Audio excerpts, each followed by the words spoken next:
ನೀವ್ ಹೇಳ್ತಾ ಇದ್ರಿ ಸಹಜ, ಹೊರಗಡೆ ಬಂದಾಗ ಜನರ ಪ್ರೀತಿಗೆ ಒಂದು ಸಂಭ್ರಮಿಸ್ತಾ ಇರ್ತಕ್ಕಂಥದ್ದಾದ್ರೆ, ಇಲ್ಲಿ ಬಿಗ್ ಬಾಸ್ ಮನೆ ಒಳಗಡೆನ ಪ್ರೇಮ್ ಕಥೆ ಬಗ್ಗೆ ಕೂಡ ಸಾಕಷ್ಟು ಚರ್ಚೆ ಆಗಿದೆ, ಮಾತಾಡ್ತಾ ಇದ್ದಾರೆ.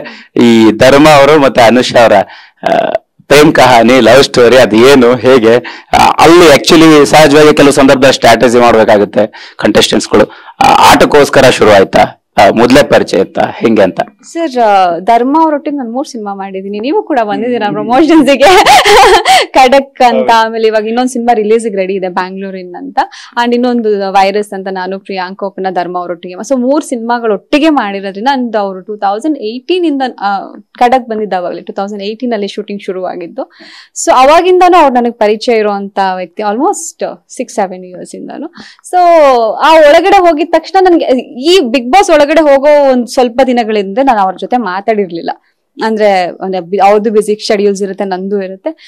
ಅಲ್ಲಿ ನನ್ಗೆ ಎಂಟ್ರಿನಲ್ಲೇ ನಿಮ್ ಫ್ರೆಂಡ್ ಒಬ್ರು ವಿಶ್ ಮಾಡಕ್ ನಿಮಗ್ ಬಂದಿದ್ದಾರೆ ಅಂತ ಅಂದಾಗ ಧರ್ಮ ಅವ್ರನ್ನೇ ನನ್ ಜೊತೆ ಎಂಟ್ರಿ ಕೊಡಿಸ್ತಾರೆ. ಅವಾಗಲೇ ಧರ್ಮ ಅವ್ರು ಬರ್ತಿದಾರಾ ಅಂತ, ಬಿಕಾಸ್ ನಾವ್ ಮಾತಾಡಿಲ್ಲ, ಸೀರಿಯಸ್ ಆಗಿ ಹೇಳ್ತಿರೋದು. ಇಟ್ಸ್ ಟ್ರೂ, ನಾವಿಬ್ರು ಮಾತಾಡ್ಕೊಂಡಿಲ್ಲ. ನಾನು ಹೋಗ್ತಿದ್ದೀನಿ ಅಂತ ಅವ್ರಿಗೆ ಹೇಳಿಲ್ಲ, ಅವ್ರು ಹೋಗ್ತಿದಾರೆ ಅಂತ ನನ್ಗೆ ಹೇಳಿಲ್ಲ. ಬಿಕಾಸ್ ಇಟ್ಸ್ ರೂಲ್ಸ್, ಕಾನ್ಫಿಡೆನ್ಶಿಯಲ್ ಆಗಿ ಇಡಬೇಕು ನಾವು.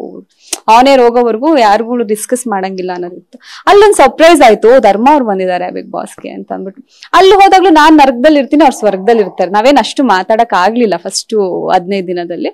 ಆಮೇಲೆ ಮನೆ ಒಂದಾದಾಗ ಆ ಒಂದು ಬಾಂಡಿಂಗ್ ಇತ್ತಲ್ವಾ, ನಮ್ಗೆ ಆಲ್ರೆಡಿ ಒಂದು ಸಿನಿಮಾ ಮಾಡಿರೋದ್ರಿಂದ ಆ ಬಾಂಡಿಂಗ್ ಇತ್ತು. ಅಲ್ಲಿ ಒಳಗಡೆ ಅವರು ವ್ಯಕ್ತಿತ್ವನು ಸರ್, ನಾನ್ ಹೆಂಗೆ ನನ್ನ ವ್ಯಕ್ತಿತ್ವನ ಬಿಟ್ಕೊಟ್ಟಿಲ್ಲ, ಅವರು ಹೊರಗಡೆ ಹೇಗಿದ್ದಾರೆ ಅದೇ ಧರ್ಮ ಒಳಗಡೆ ಆಗಿದ್ದಾರೆ. 1-2 ಸಲ ಅವರು ಫೀಲ್ ಮಾಡ್ಕೊಂಡಿದ್ದುಂಟು, ಏನಿದು ಹಿಂಗೆಲ್ಲ ಆಗ್ತಾ ಇದೆ, ನಂಗೆ ಆಗ್ತಾ ಇಲ್ಲ ಅಂತೆಲ್ಲ ಅಂದಾಗ ನಾನು ಹೇಳಿದ್ದೆ, ನೋಡಿ ಚೇಂಜ್ ಮಾಡ್ಕೊಳ್ಳಿ ನಿಮ್ಮ ಆಟಿಟ್ಯೂಡ್ ನ, ಮೇ ಬಿ ತುಂಬಾ ಸಾಫ್ಟ್ ಆಗಿರೋದು ಅಥವಾ ನಿಮ್ಮ ಒಂದು ಒಳ್ಳೆತನ ಇಲ್ಲಿ ವರ್ಕೌಟ್ ಆಗ್ತಿಲ್ವೇನೋ ಅಂತ ಅಂದಾಗ, ಇಲ್ಲ ಅನುಷಾ, ನಾನು ಈ ಮನೇಲಿ ಇರ್ಲಿ ಅಥವಾ ನನ್ನ ಆಚೆ ಕಳಿಸ್ಲಿ, ನಾನು ಎಷ್ಟು ದಿನ ಇರ್ತೀನಿ ಅಲ್ಲಿವರೆಗೂ ನಾನು ನಾನಾಗೆ ಇರ್ತೀನಿ. I am what I am, ನಾನು ಯಾರಿಗೋಸ್ಕರನು ಚೇಂಜ್ ಆಗಲ್ಲ ಅಂದಿದ್ ವ್ಯಕ್ತಿ ಅವರು.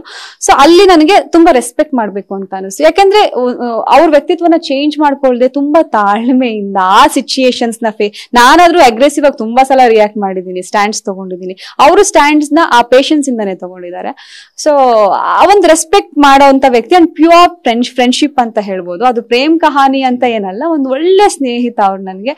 ಯಾಕಂದ್ರೆ ನಂಗೆ ನೋವಾಗ್ತಿದ್ದಾಗ ನನ್ಗೆ ತುಂಬಾ ಒಂದೊಂದ್ಸಲ ಲೋ ಫೀಲ್ ಆಗುತ್ತೆ. ಆ ಮನೆಯಲ್ಲಿ ಅಷ್ಟು ಡಿಫ್ರೆಂಟ್ ವ್ಯಕ್ತಿತ್ವಗಳ ಮಧ್ಯೆ ಎಲ್ಲಾರು ಹಿಂಗ್ ಬಂದ್ ಟಾರ್ಗೆಟ್ ಮಾಡಿದಾಗ ಏನಾಗುತ್ತೆ ಅಂದ್ರೆ, ಯಾರಾದ್ರೂ ಒಬ್ರು ನಮ್ಮವ್ರು ಬೇಕು ಅಂದಾಗ ಹೆಗ್ಲು ಕೊಟ್ಟಂತ ವ್ಯಕ್ತಿ.